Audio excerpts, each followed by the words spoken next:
Okay, Muddy Fansters, this is Fraps, isn't it? It's me, MinkiSan off YouTube, telling you about it.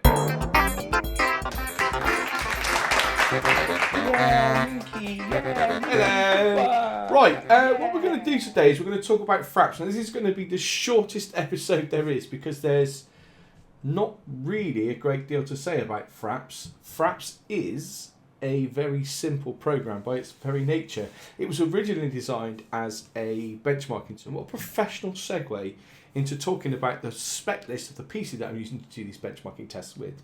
I say benchmark, I'm just testing stuff, aren't I? So the CPU is an i7-4790K. I have an MSI GTX 980 Twin Fraser graphics card. I'm using 16 gig of Corsair Vengeance RAM. My motherboard is an MSI Z97 Gaming 7 motherboard. I've said motherboard twice, and that's weird. The cooler is a Corsair H100i liquid cooler, and my PSU is a CX750M. Some of those things aren't really relevant to testing, but just thought I'd give you the entire breakdown of what we're using to do the tests with. So Fraps has been around for a while then. But what I didn't realise is people are still using Fraps to record their gameplay. So I'm going to talk about Fraps in this series, mainly going to talk about the limitations of the software as it stands, because there are a lot more limitations to using Fraps nowadays than there were perhaps when I used to use Fraps back at the beginning. Anyway, let's have a look at the software. So it has this very simple interface. You've got these bars at the top. If you click the first one, 99 FPS, it's just the benchmarking area where you can benchmark your games and do other stuff. You can have an overlay with it. You tell it where to store your benchmarks, and that is pretty much all you can do here. There's not a lot going on. This is where you have your main settings. And I say settings, I mean there's really very little you can do within here. We've got the frame rate set to 120 FPS, and we can tell it where to record. But other than that, that's kind of what we can do. We're using the default sound, which is the Windows 10 sound. I mean, it does make it simple. You can hardly cock up. We've got the record Windows 10 sound, and we've got record external input. Now, the external input is your default mic, whatever that happens to be. You can't have more than one audio source. And as you know, the biggest problem I have is the fact that we've got two audio streams being mixed as one, which is your video and your your game sound and your microphone being mixed together. Let me quickly cut in and give you an example of why that's a pain in the ass. Well, one of the key issues is the inability to... So as you probably couldn't hear, I was talking there and you couldn't hear what I was saying because those audio streams are mixed together, and Project Cars has a very loud soundtrack all the time, so you don't get to hear what the person who is telling you things is saying. So you're in the same situation as you are when you use something like Shadowplay. You have to record with a separate audio stream, which then gives you issues when you come into syncing those things up. The other main problem I've got with Fraps is the way that the audio and the video don't sync together. So over time, the audio and video slip out of sync. Now, if it was like, it's always a few seconds out, that's not an issue. It's not. What happens is you'll start off with your audio and video perfectly in sync, but then you'll gradually slip out of sync as you move forward. That's pretty much all there is to say about Fraps. There's really not much else to look at. Let's have a look at the actual footage from the videos. And so this is obviously Project Cars footage. The footage itself is really nice. It's really high quality. It's... It does look good. There's nothing, you can't sort of take anything and detract from the actual video encoding that you get with Fraps. It really is good, but the file sizes are pretty large. I say pretty large, they're probably the biggest that you get, and the frame rates are, I would say, poor to worse than poor. So we know that that Fraps doesn't have any options to change encoder, etc. But we're only getting 57 FPS on here, which is the worst. So it's the worst performing encoder we've had, but that is obviously it's using outdated technology, and it's using software only. With the more sort of modern programs being able to take advantage of chips that have been added to GPUs and things like that, so it hasn't fared as well. 57 FPS is pretty low, and it doesn't really. I mean, I can still tell issues with the video, but the video does, you can detract from the fact the video does look good. There's very little pixelation, if any at all.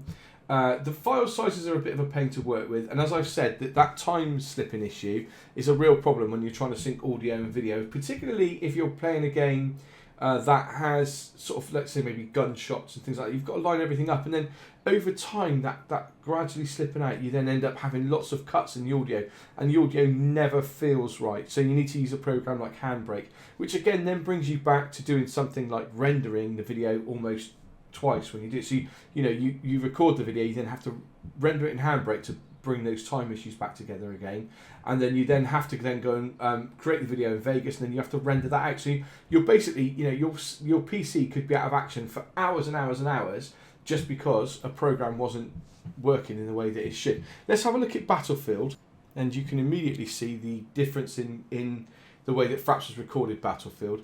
There's a lot more stuttering. It happened in Project Cars, but it wasn't as pronounced as it is in Battlefield. I noticed it particularly when I was playing, that there was a lot of stuttering. There was issues I think that's been plaguing Fraps since back when it was the only software I had. And I would notice the stuttering when I played. There's a couple coming on there. I could just see them happening as I'm talking to you. I'm watching this video in post as I'm talking to you about it. So, but it was a lot more pronounced in Battlefield. It really took a hit to frame rates as well. Only 50 FPS. Again, the worst performing software that we had, but it is using software only to encode on the fly really huge files and all those sorts of things. The footage itself doesn't look bad. That I couldn't complain about the actual quality of the footage, but I would really not want to be recording with Fraps because it actually affects gameplay while I was playing as well. I was getting stuttering whilst I was playing. And then obviously you see that in the playback. So on a Twitch first-person shooter, you're really in trouble if someone's pointing a gun at you and shooting you and you're not even able to shoot back. So why are we even looking at Fraps then, if it's just such a nonsense piece of software nowadays? Well, this is version 3.5.99. It's been out since 2013. However, there is a new version of Fraps in the works. So that means that we will have an up-to-date, hopefully, piece of software. One of the things that I hope people are doing with Fraps right now is they are making sure that they are separating the audio streams. That's a really, really big issue that needs to be resolved in a few softwares, some others that we're going to come on to, because without that, it is an unworkable and unusable piece of software, in my opinion. You can't have your mic and your video stream in the same your mic and your gameplay stream in the same channel. It just doesn't work because you might have issues that you can't get rid of. For example, when I was playing Project Cars, the actual volume was too loud, so it was blowing slightly. There was nothing I could do about it, but that meant that you've lost then all the audio. If that just happened on the mic channel or something, you could redo it in post and things.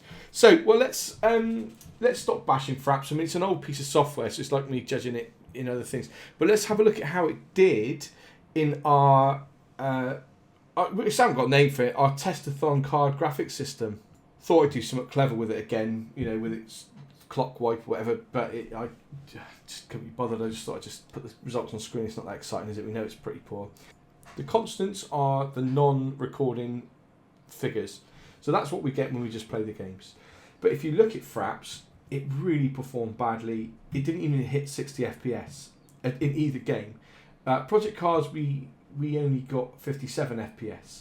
And in Battlefield, we only got 50. And that's still acceptable. I mean, if you want to record at 30 FPS and you've got a good system, you could do that. But why would you spend money on Fraps when you could spend money on something like, for instance, PlayClaw or Bandicam and have much better results than you would get if you were using Fraps? Plus, you've got all those customizable options. You can add different codecs, you can add different things. So look, I'm really hoping for Fraps to come back fighting and swinging and come out with a really, really great piece of software. But based on these results, Fraps is not a usable piece of software for me at all. You'd have to make up your own mind on what you wanted. If you want something really simple and you're not going to do any commentary or anything like that, you just literally just want to record the gameplay, it could work for you because it's just a really easy to use piece of software. You turn it on, you press go and off, and that's it, it's done. However, if you want to do anything with the footage, if you want to add anything, any commentary while playing, if you want to record you and your mates chatting as you're doing things, it really isn't a workable piece of software. It doesn't have the features of a modern, often cheaper piece of software. It has all the limitations of some of the worst softwares that are around, and doesn't bring anything new to the table because it's so old. So let's keep our fingers crossed for the new version of Fraps. Let's hope it hits soon. Let's hope when it does hit, it has something really good to offer, something new. Maybe some customizable codecs. Maybe the Fraps codec, they don't care about huge file sizes. I mean, the file size of the Project Cars video was 14.4 gigs. Other softwares have got that down to you saw one that was 687 meg or 987 meg, something like that. It was really small, and the quality is comparable to this. So it's really not usable, in my opinion. There's lots of better options out there, but it's it's still a consideration. It might be something you've got lying around and you want to do something. So anyway, look, thanks for watching this video. I know there's not really a lot to talk about with Fraps. It's so old. I'm trying to do the Action video, but Action has a problem with Sony Vegas at the moment, and that's my editing software. So I will come back and try and make it better at some point in the future and get Action out, because I've got a free copy of Action to give away.